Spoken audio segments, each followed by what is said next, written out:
Hello and welcome to Lavnish Sir ki class.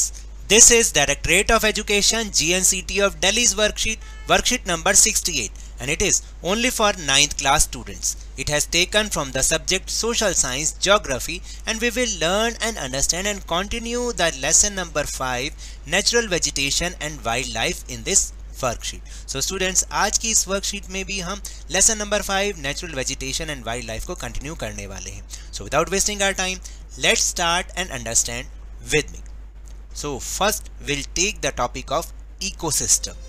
What is ecosystem? Let's know about it. Plants and animals of any area are interrelated with each other and with their physical environment. Form and ecosystem. देखिए क्या होता है कि किसी area के plants और animals जो कि आपस में तो रिलेटेड होते ही होते हैं, एक दूसरे पर निर्भर भी करते हैं, ठीक है, और साथ साथ वो अपने फिजिकल एनवायरनमेंट से भी इंटर रिलेटेड होते हैं, क्योंकि जैसा वो होता है वैसे ही वहाँ पर प्लांट्स और एनिमल्स भी होते हैं. और ये सब मिलकर क्या बनाते हैं? इकोसिस्टम बनाते हैं. Man uses wildlife and vegetation to his advantage. जो इंसान है, देखिए इंसान भी इसी इकोसिस्टम का ही एक ऐसा पार्ट है जिसको अलग नहीं किया जा सकता. और जो मैन है यानी इंसान है, वो इस वाइल्ड लाइफ और वेजिटेशन दोनों का अपने इस लाभ के लिए, अपने प्रयोग के लिए, अपने एडवांटेज के लिए इसका यूज करता है. Man makes maximum use of these resources due to his greed. और मनुष्य अपने लालच के कारण इन सभी संसाधनों का मैक्सिमम यूज करता है. He creates imbalance in the ecosystem by cutting down trees and killing animals. वह क्या करता है? अपने लालच के कारण ट्रीज को काटता जाता है और एनिमल्स को मारता जाता है, और इससे क्या हो जाता है? इस इकोसिस्टम में एक इम्बैलेंस होना शुरू हो जाता है. As a result there is a fear of extinction of some species. और इसी का ही एक रिजल्ट ये होता है कि जो कुछ प्रजातियां होती हैं, चाहे वो प्लांट्स की हों चाहे एनिमल्स की हों, वो धीरे धीरे खत्म होने का उनमें डर पैदा होना शुरू हो जाता है कि वो खत्म हो जाएंगी. अब आप समझे कि इकोसिस्टम क्या होता है. Next topic is biome.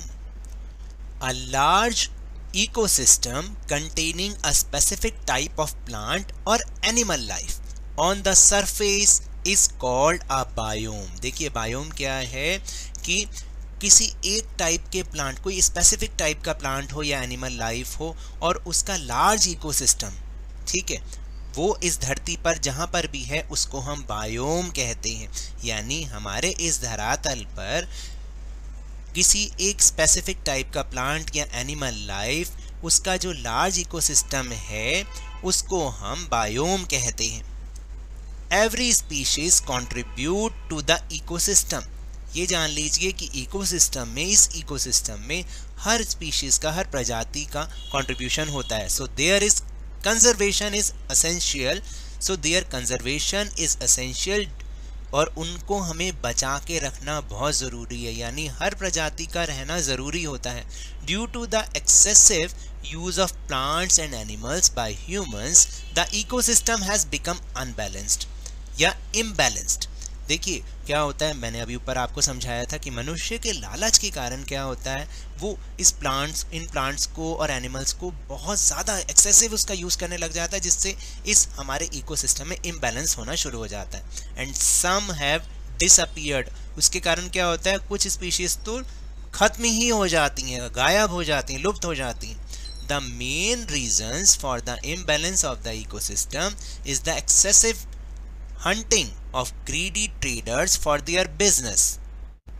देखिए ये जो हमारे इकोसिस्टम में इम्बैलेंस हो रहा है, इसका जो मेन रीज़न है, या यूँ कहें मेन रीजंस, वो ये हैं कि बहुत सारे जो बिजनेसमैन होते हैं, लालची बिजनेसमैन होते हैं, वो अपने बिजनेस को एक्सपेंड करने के लिए क्या करते हैं, वो जानवरों की हंटिंग करना शुरू कर देते हैं, क्योंकि उनसे उनको बहुत फ़ायदा होता है, और एक्सेसिव हंटिंग करना शुरू कर देते हैं. Chemical and industrial waste and acid deposits. जो केमिकल और इंडस्ट्रियल वेस्ट होते हैं, एसिड डिपॉजिट होते हैं, उनके कारण बहुत सारा पोल्यूशन होता है. ड्यू टू, यहाँ पर देखो लिखा भी हुआ है, देखिए कि pollution due to chemical and industrial waste, pollution, ingress of alien species मतलब कहने का मतलब वही है। देखिए क्या होता है, जब विदेशी प्रजातियां यानी जो हमारे देश की ना हो के दूसरे पेड़ पौधों की प्रजातियां जब उनको यहाँ पे लाया जाता है तो धीरे धीरे वो भी हमारी दूसरी जो स्पीशीज़ है उनको ख़त्म करती चली जाती हैं।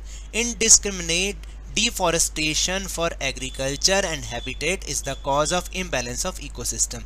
और हमें कृषि करने के लिए, खेती बाड़ी करने के लिए, मकान बनाने के लिए, आवास बनाने के लिए क्या करते जाते हैं हम लोग, अंधाधुंध वनों को काटते जाते हैं, डिफॉरेस्टेशन करते जाते हैं।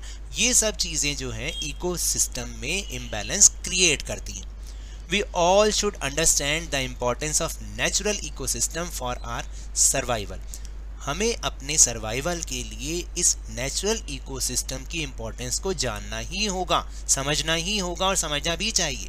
It is possible when the blind destruction of natural environment is ended immediately. और ये तभी संभव है जब हमारे इस नेचुरल इन्वायरमेंट का जो डिस्ट्रक्शन हो रहा है, अंधाधुंध डिस्ट्रक्शन हो रहा है, उसको तुरंत समाप्त किया जाएगा। तभी हम इस इकोसिस्टम को बैलेंस कर पाएंगे और आगे हमारा सर्वाइवल भी श्योर हो पाएगा। So now will move on question answer section. First question is what do you understand by ecosystem? So let's see the answer number 1. Here is your answer number 1. आपको मैं मार्क करवा रहा हूँ, आपको यही लिखना है। Plants and animals of any area are interrelated with each other and with their physical environment form an ecosystem. यहीं तक आपको लिखना है। This is your answer number 1. Now let's move on question number 2. Question number 2 is what is the main reason for imbalance of ecosystem? Let's see the answer number 2.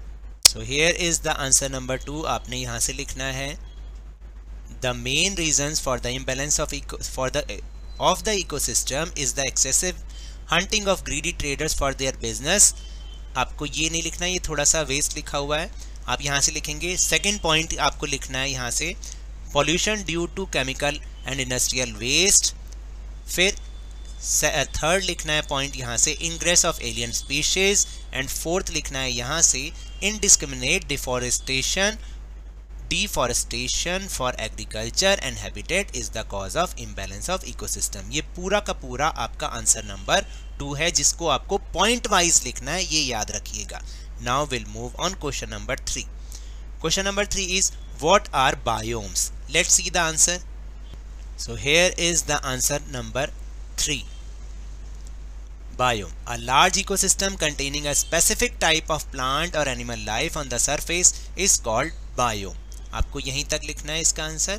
Now we'll move on question number 4.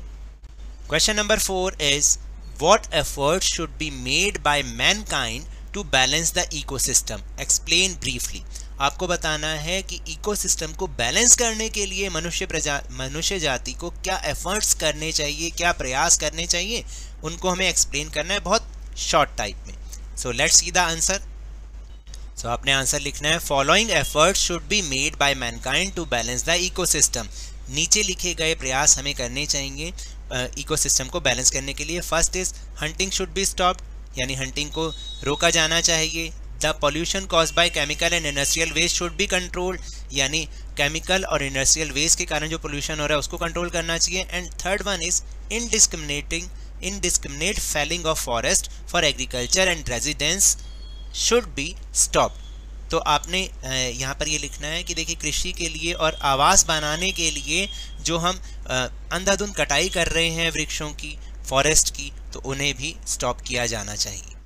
So now that's all for this worksheet. अगर मेरे इस तरह समझाने से अब आपको समझ में आने लगा है तो इस चैनल और वीडियो को लाइक कीजिए, शेयर कीजिए, और अगर आप न्यू हैं तो सब्सक्राइब भी कर लीजिए. और टेलीग्राम ऐप पर हमारा चैनल लवनीश सर की क्लास, उसको ज्वाइन करना ना भूलिएगा, जिसको ज्वाइन करने का लिंक आपको इसी वीडियो के डिस्क्रिप्शन बॉक्स में मिल जाएगा. But remember, when ever you will go outside please wear your mask. और जब भी आपकी टर्न आए कोरोना की वैक्सीनेशन ज़रूर लगवाएं, क्योंकि कोरोना को हराना है और ज़िंदगी को एक बार फिर से सुहाना बनाना है. इसी उम्मीद के साथ थैंक यू वेरी मच.